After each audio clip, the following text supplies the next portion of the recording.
올려주세요. 체체나치의 악명 높은 작전은 모스크바 극장 테러와 인질 전원을 사살하겠다고 세계 최악의 인질극을 시작합니다.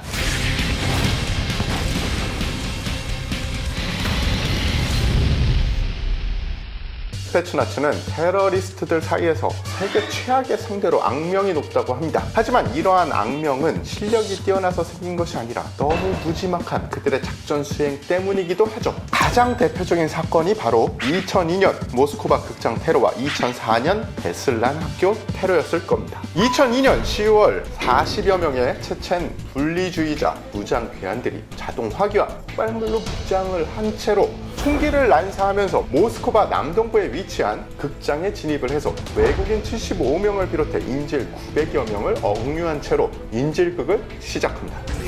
And on this day in 2002, Chechen rebels took 900 theatergoers hostage in Moscow, demanding an end to Russian occupation of Chechnya. 3 days later, Russian special forces pumped in narcotic gas, entered and shot the sedated terrorists. 120 hostages did not survive the rescue. 당시 극장에서는 인기 뮤지컬 노르 오스트가 한참 공연 중이었습니다. 극장에 난입한 이들은 체첸에 주둔 중이던 러시아군을 일주일 이내로 철수시키지 않으면 인질 전원을 사살하겠다고 위협을 하죠. 테러리스트들은 협상 도중에 여자와 어린이, 이슬람 교도 등 약 150여 명의 인질을 석방하며 러시아 정부와 협상을 시도했지만 러시아 정부는 인질들을 모두 풀어주면 테러리스트 전원의 안정과 귀국을 보장하겠다는 입장만을 고수합니다. 당연히 테러리스트는 뭐 씨알 까먹는 소리야. 협상은 결렬이 됐고요. 테러리스트들은 최후 통첩 시간이 지나자 인질들을 하나씩 살해를 하기 시작합니다. 러시아 정부는 FSB 알파 부대에게 인질 구조 임무를 부여하고 진입 작전을 개시하려고 했지만 건물 내부에 30여 개의 폭탄이 아주 잘 설치가 되어 있어 쉽게 진입할 수 없었다고 하죠. 결국 러시아군은 극장의 환기 시스템에 수면가스를 살포를 하고 진입을 시작합니다.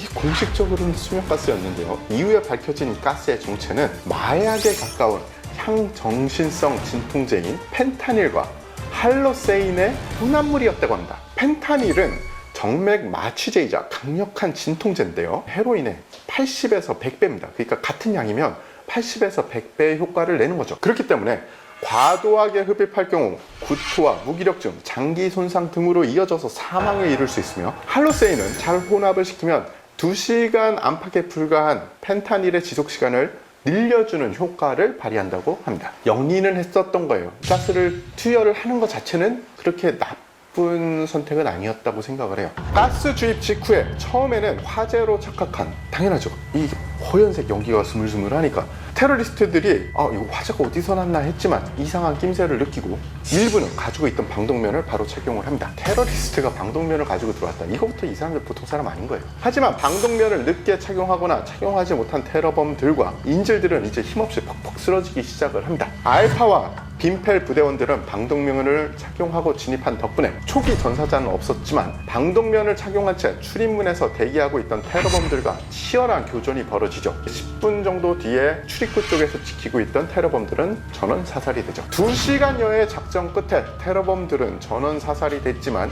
이 가스로 인해 인질 120여 명이 이것도 또 어떤 기록에서는 120명, 어떤 기록에서는 130명 이상으로 나옵니다. 120여 명이 이 질식으로 사망을 하게 됩니다. 과잉 진압으로 볼 수 있지 않습니까? 먼저 체첸 반군이 너무 용의주도하게 준비를 했습니다. 테러범들은 남성만 있지 않았고 남성과 여성이 있었는데요. 남성들은 단순히 테러리스트들이 아닌 정예 체첸 반군 소속으로 소총과 권총으로 무장을 했고요. 여성들은 블랙 위도우 부대의 자폭 전문 대원들이었기 때문입니다. 따라서 쉽게 특수부대원들이 초기에 진입하지 못한 거는 누가 봐도 이해를 할 수 있어요. 하지만 100여 명이 넘는 인질이 2시간여의 작전 시간 동안 아무런 도움을 받지 못하고 가스와 오일 사격으로 죽어갔다라는 것 자체는 좀 말들이 많죠. 서방 세계 인질 구조 작전의 우선순위는 언제나 인질입니다. 1위가 인질이에요. 인질의 안전이 최우선이죠. 그러니까 인질 구조 작전 아닙니까? 하지만 이 작전에서 러시아군의 인질 구조 작전 우선순위는 인질이 아니라 적의 무력화가 우선이었던 것 같습니다. 인질이 우선순위가 아닌 작전은 보통 인질 구조 작전이라고 부르지가 않습니다. 그러면 러시아군은 인질 구조 작전 말고 어떤 작전을 한 건가요?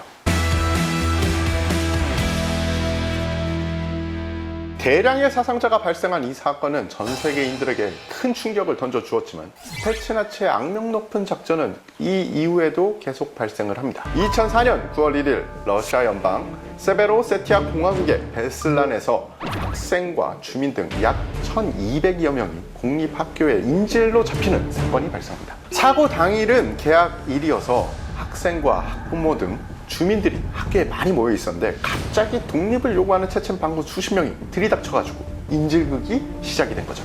각종 테러의 초강경 입장을 고수해왔던 블라디미르 푸틴 대통령은 즉각 가용이 가능한 모든 부대에게 출동 명령을 내립니다. 학교를 둘러싸고 상공을 러시아군 헬기가 뒤덮었고요. 러시아 연방군과 내무군 병력의 수천 명이 겹겹이 포위를 합니다. 인질극 상황임에도 보통 인질극 상황에선 볼 수 없는 전차와 장갑차까지 동원이 됐죠. 진압 작전에 나선 것은 러시아군과 내무군뿐만이 아니었습니다. 어린이들을 인질로 잡았다는 소식이 전해지자 베슬란 시민들은 분노에 차서 총과 칼, 꼭대기 등 손에 무기가 될 만한 거는 다 모여들고 학교로 왔습니다. 전용 불업이 되자 무장을 하고 포위한 시민의 수는 3만 명이 넘어가게 됩니다. 군과 무장 시민이 뒤섞인 상태에서 극도의 혼란이 조성이 됐죠. 사건 발생 3일째 되던 날 시민 가운데 일부가 학교에 테러리스트들을 향해서 발포를 하면서 지옥 같은 상황이 시작이 됩니다.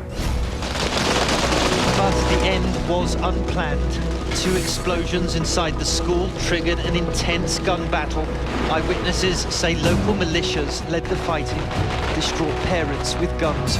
It was chaos. 총격이 시작되자 인질 일부가 탈출을 하기 시작을 했고요. 테러범들이 탈출하는 인질들을 향해 총을 쏘기 시작합니다. 이를 본 러시아군은 테러범을 향해 장갑차에 탑재된 14.5mm 중기관총은 물론 현장에 동원된 T-72 전차에서 125mm 고폭탄을 퍼붓기 시작을 합니다.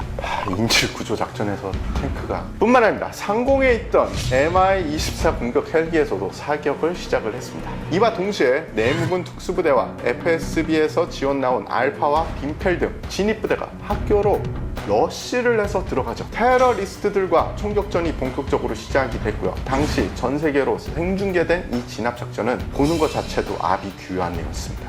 테러리스트들은 인질들을 체육관에 감금을 하고요. 인질 주변에 부비 트랙과 중화기를 설치하고 대기하고 있었는데 진압부대가 들이닥치자 인질들에 대한 무차별한 사격을 시작합니다. 설치되어 있는 폭탄을 폭파하려는 시도도 했었어요. 근데 인질 중에 한 명이 군 출신이었는데 선을 발견을 한 거예요. 3일 동안 천천히 끄는 겁니다. 표시 안 나게. 그로 인해서 대폭발이 일어나지 않아서 그나마 인질들이 더 많이 안 죽게 된 거죠. 이후 테러리스트들은 믿을 수 없는 장면을 목격하게 됩니다. 러시아 진압부대는 테러리스트들에 대한 사격을 퍼부으면서도 테러리스트들이 인질을 겨누면 자신이 몸을 날려 총탄을 맞고 여러 발의 총탄을 맞은 상태에서도 테러리스트들에 대한 사격을 멈추지 않았습니다. 일부 부대원들은 방탄복을 입을 여유도 없었대요. 갑자기 사건이 터져서. 그래서 맨몸으로 총을 맞고 과다출혈이 일어난 상태에서도 총탄을 막은 상태로 테러리스트들한테 사격을 가하다가 과다출혈로 사망한 대원들이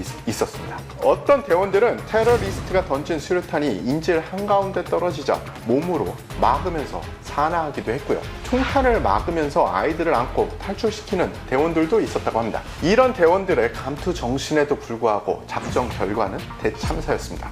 인질 1200여 명 가운데 380여 명이 희생이 됐고요. 700여 명이 부상을 입습니다. 그리고 러시아는 인질범 1명을 제외하고 현장에서 전원 사살되었다고 이야기를 하는데요.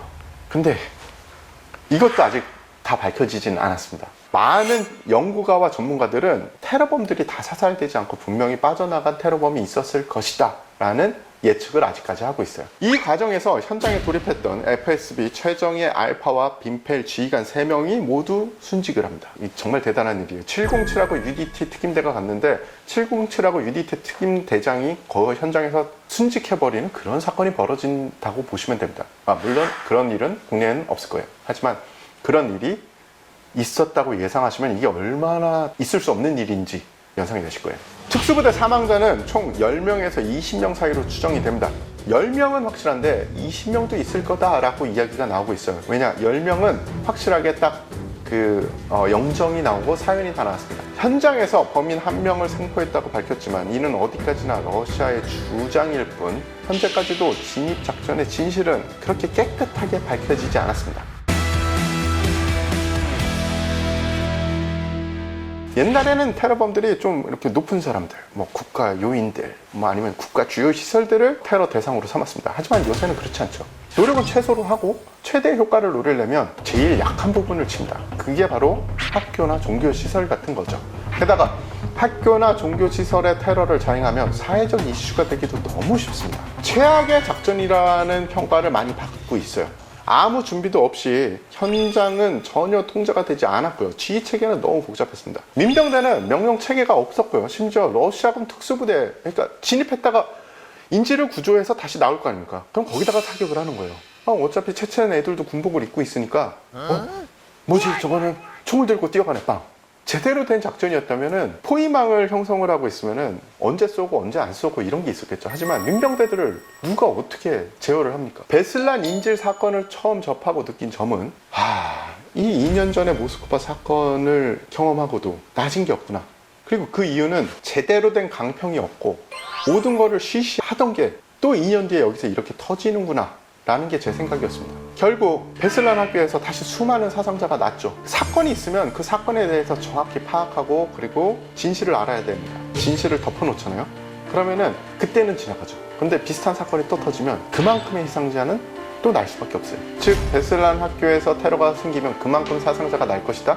거의 예정된 수순이었습니다. 그나마 FSB의 알파와 빈펠 대원들이 살신성인 정신으로 작전을 진행했지만 전체적으로는 정말 악몽 같은 인질구조 작전이라고 생각을 합니다.